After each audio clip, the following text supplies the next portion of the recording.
Hey guys, coldbrew here. Welcome back to another raid video. If you watched my last one on Timit the Fool, then you guys know my thoughts on this champion. Of course, it's always your opinion on whether you're gonna go for a fragment collection, a fusion, or whatever, right?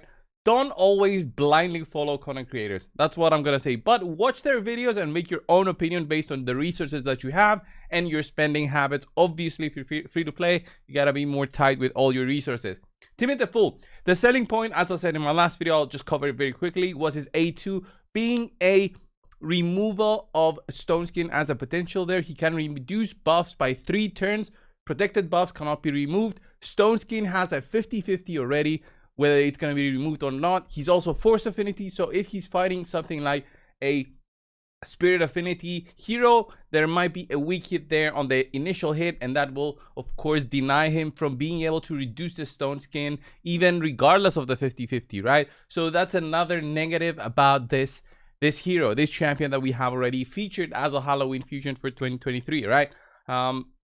Also with Kaja the Rai, you kind of need them two together if you want to get like a really good outcome out of this guy in terms of the synergies. In terms of overall stats, he's got alright stats. I don't think he has good multipliers. I didn't test him with damage, didn't feel like it. Let me show you guys an alternative to try out, which I think you will find much more useful, right? Timit the Fool, legendary, needs 8 books. You don't need to book him to use his A2 if you want to be removing Stone Skin, but have a look at this champion right here. Let's go over to the high elves and find this Void, right? I mean it's Void. Andrizia is gonna be the showcase for today. She has very similar skill, although not a 3-turn reduction of the duration of buffs. This is a 2-turn reduction.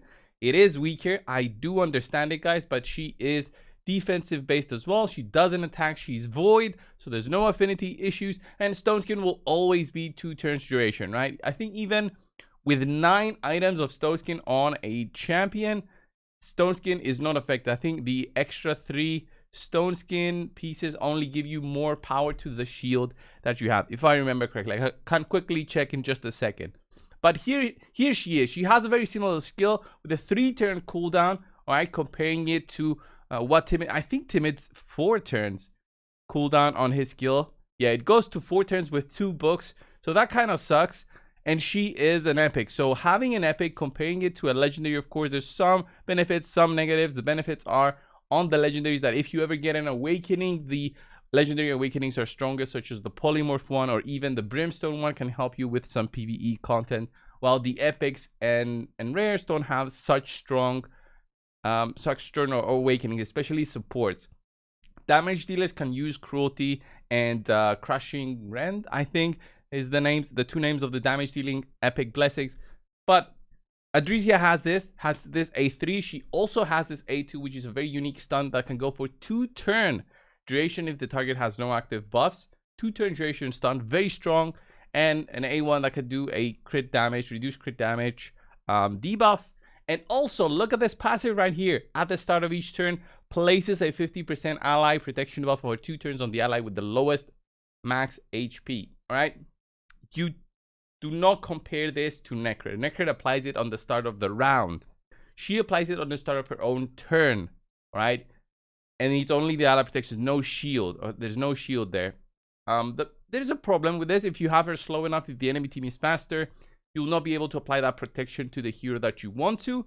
But it's still useful. I mean, it's still something. And if it's Stone Skin that you want to be removing, this is the way to go, all right? Let's head on to test things out. We are on the live servers, by the way, not on the test server. So this time around I have more enemies to choose from. I'll fight this team right here on Trene, okay? This should have multiple Stone Skins, as well as the test on the 50-50 on Stone Skin, and also I'm not subject to any affinity, okay? Any affinity because of Andrizia. So let's go in there. We might get resisted though. I'm not sure of the resistance on the Duchess. That might be like 700 resist. Duchess, who knows? Protected buffs always are annoying. 3-turn duration buffs are what is limiting on Andrizia because she reduces them by 2 turns. The reason for the 3-turn buffs, some champions provide 3-turn or 4-turn duration buffs, not many, okay? And also there's a support mastery that can with a 30% chance, I think, extend the duration of your buffs by 1 more turn. All right. So here I will not attack because of Cadraphon. He'll get an extra Terminator boost there if he gets a turn, if he gets hit. Okay. So now we get our own turn. Cadraphon will attack, but we're fine. We have the ally protection on my Baron. So here, let's do it on 1x speed and see how many buffs we'll reduce. We'll reduce 2 turns on most, I would say. And maybe the block buffs is here. Maybe the Stone Skin survive though. Let's see. Stone Skin got removed here, but this one did not get removed. The reason is the 50-50, guys. There's no way around that, unfortunately. Again, if Timit had a way to go around that, we would have been in a better position at the moment. But that's not the case. So let's see the big burst here. All right, we dropped a Duchess. Baron is, of course, a very strong champion. There's no way. There's no doubt about that. Okay. Here we can't even apply the stun because of the Stone Skin right there, but it's fine. I think I'll hit with the A3 on Baron. I think it does good damage. We might get through. The A2 also. Damage increase according to the number of buffs on this champion, right? Let's see. Okay, we went through that and we also managed to... Oh, no.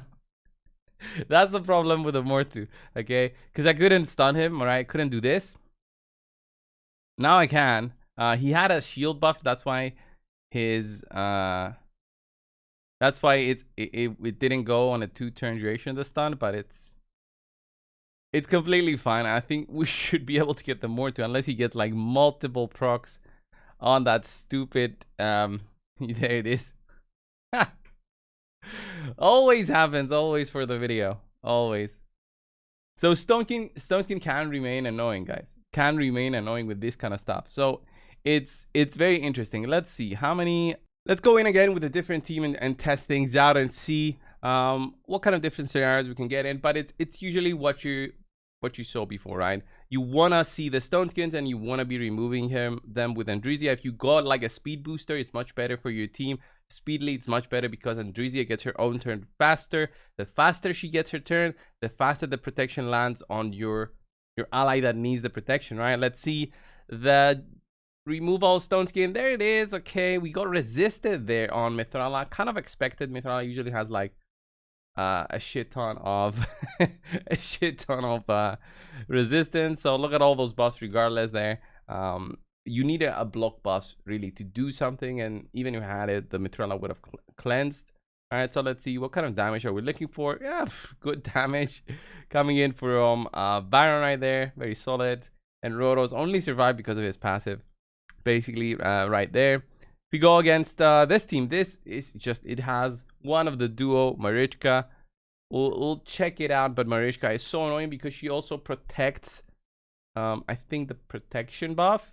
So that becomes annoying, or at least one of the buffs is protected. So against this team, we have Bone Armor, Lightning Orb. That already, you know, it's protected buffs. Also, Bolster Set is a protected buff. So that's also annoying with Timit the Fool. Kind of disappointing, honestly, if you think about how many different possibilities Timit can be underwhelming, and having an epic do kind of a better job, honestly. So here... we reduce the duration of some things, but again, some we get resisted, which is it's basically on me, it's on my accuracy, and if we don't, it's the 50-50. So do we do any damage here?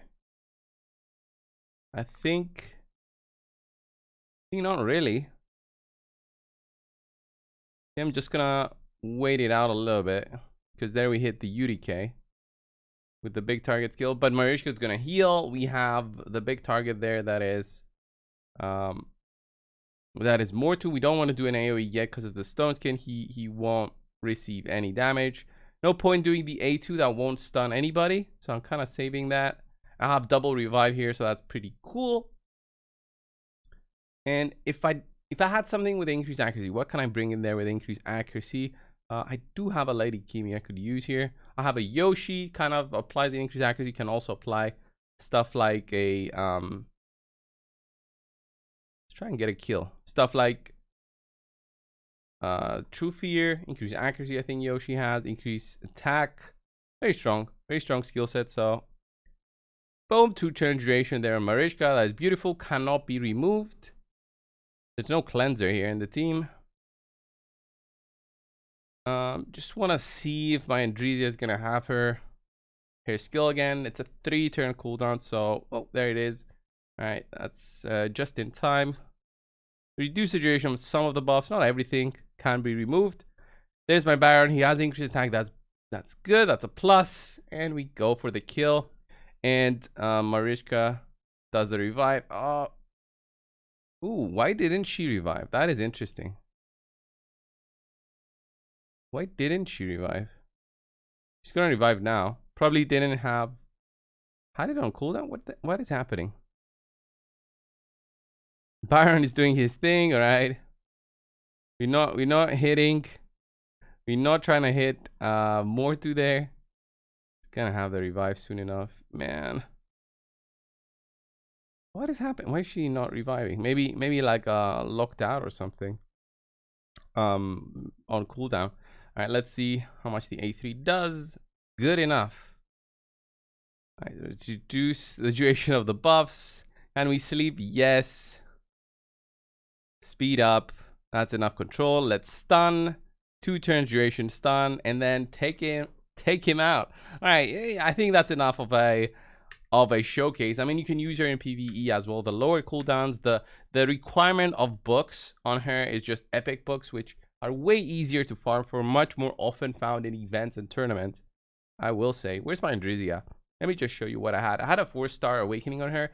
I just did something just to give her the extra accuracy. Bolster set with just 2 random pieces of perception that I had. No masteries here, so no eagle eye or even pinpoint accuracy there to give me some extra points.